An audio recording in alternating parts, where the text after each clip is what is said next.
Okay, so tonight we're going to read. So we did Peter Rabbit, and this is The Tale of Benjamin Bunny by Beatrix Potter. So Benjamin Bunny is Peter's cousin, who, what happened in The Tale of Peter Rabbit?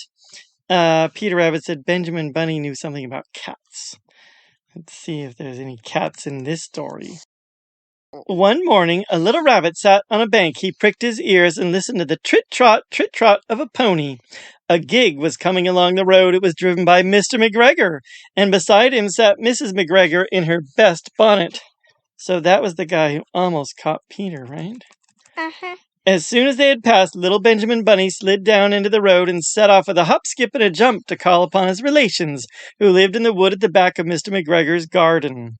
The wood was full of rabbit holes, and in the neatest, sandiest hole of all lived Benjamin's aunt and his cousins, Flopsy, Mopsy, Cottontail, and Peter.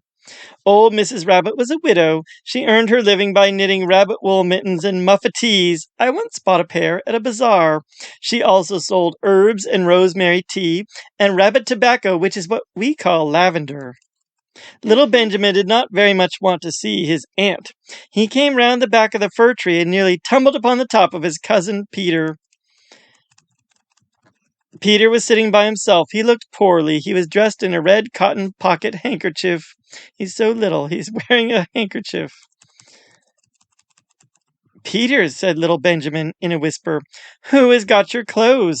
Peter replied, the scarecrow in Mr. McGregor's garden, and described how he had been chased about the garden and had dropped his shoes and coat. Little Benjamin sat down beside his cousin and assured him that Mr. McGregor had gone out in a gig, and Mrs. McGregor also, and certainly for the day because she was wearing her best bonnet. Peter said he hoped that it would rain. At this point, old Mrs. Rabbit's voice was heard inside the rabbit hole calling, Cottontail, Cottontail, fetch some more chamomile. Peter said he thought he might feel better if he went for a walk. They went away hand in hand and got upon the flat top of the wall at the bottom of the wood. From here they looked down into Mr. McGregor's garden. Peter's coat and shoes were plainly to be seen upon the scarecrow, topped with an old tam o'shanter of Mr. McGregor's. Little Benjamin said it spoils people's clothes to squeeze under a gate. The proper way to get in is to climb down a pear tree. Peter fell down head first, but it was of no consequence, as the bed below was newly raked and quite soft. It had been sown with lettuces. They left a great many odd little footmarks all over the bed, especially little Benjamin, who was wearing clogs. A rabbit wearing clogs? Very silly.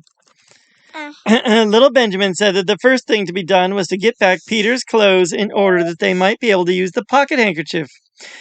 They took them off the scarecrow. There had been rain during the night. There was water in the shoes, and the coat was somewhat shrunk. Benjamin tried on the tam o'shanter, but it was too big for him. Then he suggested they should fill the pocket handkerchief with onions as a little present for his aunt. Would you like a present of onions? No! Peter did not seem to be enjoying himself. He kept hearing noises. I think he's a little nervous. Benjamin, on the contrary, was perfectly at home and ate a lettuce leaf. He said that he was in the habit of coming to the garden with his father to get lettuces for their Sunday dinner. The name of little Benjamin's papa was old Mr. Benjamin Bunny. The lettuces certainly were very fine. Oh, I do like fine lettuces. Peter did not eat anything. He said he should like to go home. Presently he dropped half the onions. Little Benjamin said that it was not possible to get back up the pear tree with a load of vegetables. He led the way boldly toward the other end of the garden. They went along a little walk on planks under a sunny red brick wall.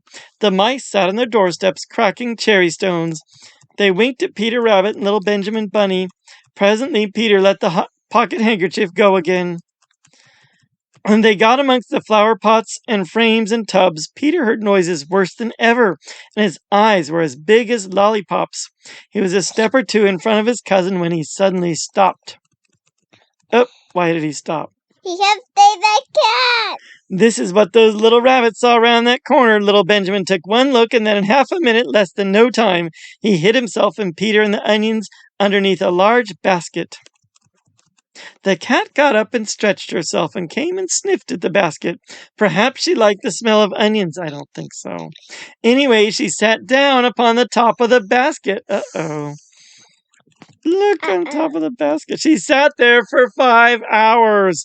I cannot draw you a picture of Peter and Benjamin underneath the basket because it was quite dark, and because the smell of onions was fearful. It made Peter Rabbit and little Benjamin cry.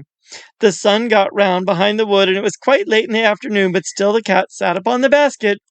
At length there was a pitter patter, and some bits of mortar fell from the wall above. The cat looked up and saw old Mr. Benjamin Bunny prancing along the top of the wall of the upper terrace. He was smoking a pipe of rabbit tobacco, and had a little switch in his hand. He was looking for his son. Old Mr. Bunny had no opinion whatever of cats. He took a tremendous jump off the top of the wall onto the top of the cat, and cuffed it off the basket and kicked it into the greenhouse, scratching off a handful of fur. The cat was too much surprised to scratch back. When old Mr. Bunny had driven the cat into the greenhouse, he locked the door. Then he came back to the basket and took out his son Benjamin by the ears and whipped him with the little switch.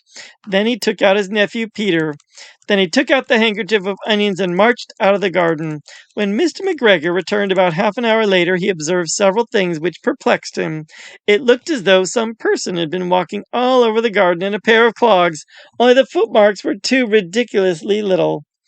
Also, he could not understand how the cat could have managed to shut herself up inside the greenhouse, locking the door upon the outside, because obviously rabbits didn't lock the door.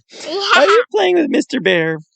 I'm pushing his nose. His nose, okay. Alright, so here's the end of the story. When Peter got home, his mother forgave him because she was so glad to see that he had found his shoes and coat. Cottontail and Peter folded up the pocket handkerchief, and old Mrs. Rabbit strung up the onions and hung them from the kitchen ceiling with the bunches of herbs and the rabbit tobacco. And that is the end of the tale of Benjamin Bunny. And it has a happy ending because they came back with onions.